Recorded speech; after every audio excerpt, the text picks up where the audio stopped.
Hello, so this video I found is how to inspect a used car for purchase. I kind of wish I had had this information before I got a used car because I didn't have anyone helping me and it was my first time buying a car. So I hope you enjoy the video. Hey guys, Chris Fix here, and today I'm going to show you how to inspect a used car before you buy it. I just drove by this car for sale on the side of the road, so I'm going to go take a look at it and show you everything that I normally look at when checking out a used car. Now there's no owner to open the doors, so I can't go for a test drive or anything like that. I literally just saw this on the side of the road and I'm seeing this car for the first time with you guys. So I'm going to show you how to figure out if it's worth the time and effort to call up the owner and go for a test drive. Now the best part is anybody could inspect a used car. You don't need to be a car expert. You just need to know what to look at, and I'm going to show you all of that. So let's begin. Now when inspecting a used car, there are 5 main things to look at. The first thing you need to look at is the for sale sign. It gives you a ton of information such as mileage and price. Sometimes that price is so ridiculously high, it's not even worth your time, because you'll never negotiate it down to your buying point. If all that checks out, the second thing you're going to look at is the body. You're going to look for dents, scratches, rust, and stuff like that. The third thing we're going to look at are the wheels and tires, because tires and wheels could get expensive, and it's definitely important that your tires are in good shape. The fourth thing we're going to look at is the interior. Since we can't get in the car, we're going to look through the window. But we're going to look for stuff like rips, tears, and any options the car has. And number 5, the last thing we're going to look at is underneath the car. You're going to look for rust, leaks, and any damage to the frame that indicates that it might have been in an accident. This might seem like a lot to remember, but I made it really simple for you, and in the description is a link to my how to buy a used car checklist. This way you could print this out, keep it in your car, and you won't forget to inspect anything when you see a used car on the side of the road. It's all right here, and you can even take notes. So let's get started. The for sale sign is going to give you tons of information. You want to look at the year, which is an 04. This is an X-Type. This is the 2.5, because they did make a 3.0. The mileage is very important, and then he gives you some information. He says it runs great, needs nothing, all-wheel drive, navigation, sunroof. Over here it says text and call, and you always call. I'll show you how to do that. At the end of this video I'll explain the best questions to ask him, and then he has his original price crossed off, and then it says reduced to $3,000. Now this is a little trick people use, because then you feel like, okay, I don't have to negotiate, I already got $500 off, but don't fall for it. Just focus on the actual price, which is $3 grand. And if they don't include a price on their for sale sign, then don't even bother with the car. Think about it. Would you shop in a store that doesn't have prices on its items? No. So don't waste your time. That's one tip I've learned after looking at thousands of used cars. So now that we looked at the for sale sign, let's go look at number 2, the body of the car. Alright, this is what everybody's good at, inspecting the body of the car. You're just going to be looking at the bodywork to see if there's any damage. So let's start at the front here. Right away, something that grabbed my eye is this scratch right here. Unfortunately, even a little scratch like this could cost you a lot of money. So this brings up the important point of you have to figure out what you're looking for. If blemishes like this don't bother you, scratches and dents can significantly drop the price of a car, because people really focus on looks, and that ends up working in your favor. And don't think that fixing scratches and dents is easy. Even to remove a dent like this could be up to $100. And then if there's a scratch where you need to do some paint work, matching paint, especially on an older car, is difficult. So just keep stuff like that in mind. Now if you care about scratches and you saw this, I'd walk away from the car because this would be an expensive fix. Even though for this purchase I don't mind some scratches, these are pretty bad. And speaking about scratches, here's a really useful tip. When you're looking at the body of the car, never inspect a wet car, whether it's from rain or the car's just been washed. Water's gonna hide scratches and dents. Now if we come around to the passenger side, there's some scratches here on the door that have been touched up, but they didn't match the paint very well. And then if you're looking at the rocker panel here, looks like there's a hole covered by duct tape. Yeah, that's a hole. And there's a dent here, but that hole is pretty bad and it's going to need some repair work. And then there's a dent right up here at the front quarter panel, which stands out pretty good. I noticed that when I first saw the car. Even worse is this front bumper, which they should have really just left alone. Looks like they tried to glue it or something, and that's going to be a pain to fix. So overall, the body's just in fair condition. It's on the edge of what I would purchase, but I think these problems will help me knock down the price. And just because this is going to be a commuter car for the city, it's not a deal breaker for me. Now that we're at the front of the car, the next thing to look at are these headlights. You can see these are all hazed up, and these headlights can get expensive. But you know I have a permanent fix, which is pretty cheap, so this isn't a big deal.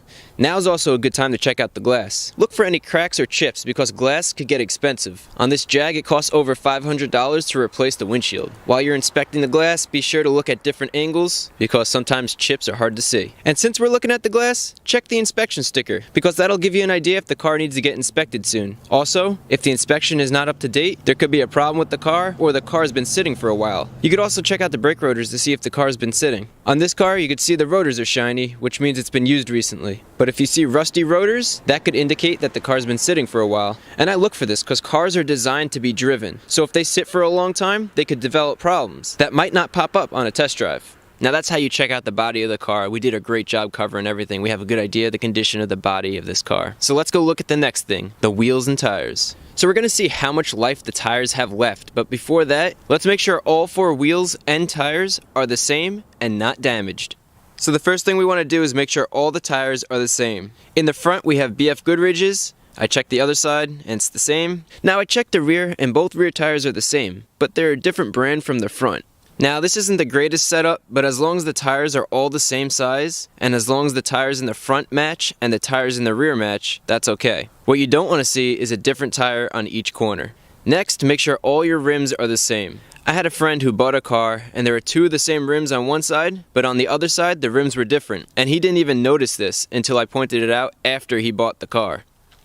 Now I don't know about you, but these wheels do not look good on this car at all. On top of that, these wheels have a ton of curb rash all around the rim and the paint is chipping off, so this right here is a big expense. The last thing to check is how much life do the tires have left, since new tires are expensive. To do this, if you have some loose change, grab a penny and use the top of Abe Lincoln's head and put it in the groove of the tire. In the front, Abe Lincoln's head is covered by the tread, so there's plenty of tread left, but in the rear, you can see the top of Abe Lincoln's head, which means you need new tires. And if you don't have a penny, there's a wear indicator band in the tread of the tire. So when that band is touching the edge of the tread, that means you need new tires right away. Now these rear tires here would be dangerous to drive on in the rain or the snow. Make sure you go ahead and check each tire, and on this car the front tires are in good shape, but the rear tires need to be replaced.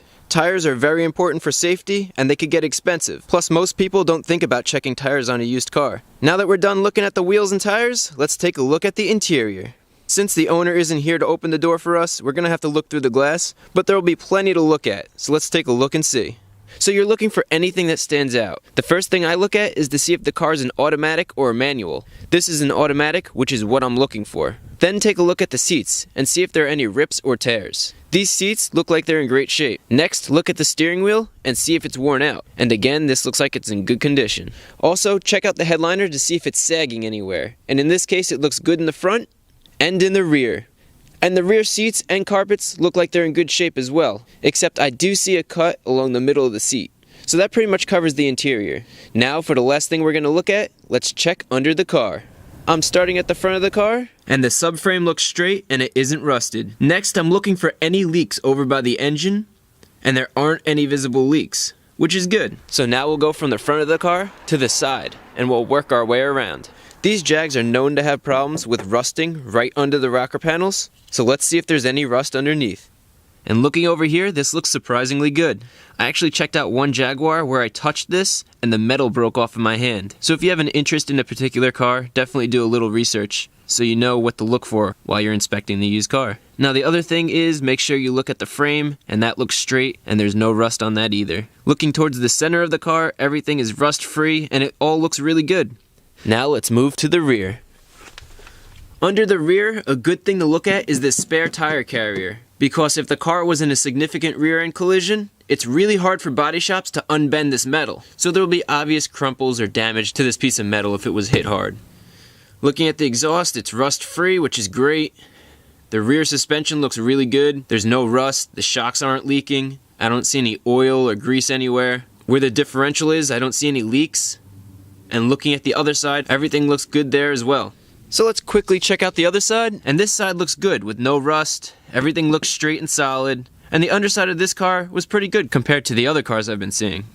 Alright, and that covers the 5 main areas you should look at when inspecting a used car. Hopefully the video was helpful, and if you have your own tips, then leave them in the comments section below, because I'm sure there's going to be a ton of people looking for all the tips they could get. Stay tuned for the next video where I show you what questions to ask when you call the owner up on the phone. I'll also show you all the tips and tricks I have for when you take the car out for a test drive. And also don't forget, you can download the Chris Fix used car checklist with the link in the description.